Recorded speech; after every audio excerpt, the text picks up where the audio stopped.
Uy, Cap, saan ka pupunta? May meeting ako sa barangay. Bakit yan ang suot mo? Ito ngayon yung sikat. Dapat naka-crop top ang mga lalaki ngayon. Ito na ang uso ngayon. Saan mo naman napanood yan? Yung Napanood pagsuot? ko yan sa nakapost sa FB. Ginaya ko lang. Alam po, napakaganda po ng aking suot. So ako may meeting ngayon. Hindi pwede yan.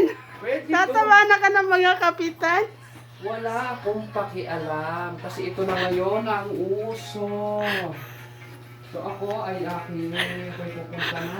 At kasi aking Ay, gabi na. amiga ay Gabi na. naghihintay. Ano ba yan? Labas pusod. Okay lang yan kasi ngayon ito nga yung uso ngayon. So kailangan ko doon makaagapay ang aking mga kaamiga. Kasi kami ay ngayon. Radyo, magmaradyo kami. Ito yung kwarta ko.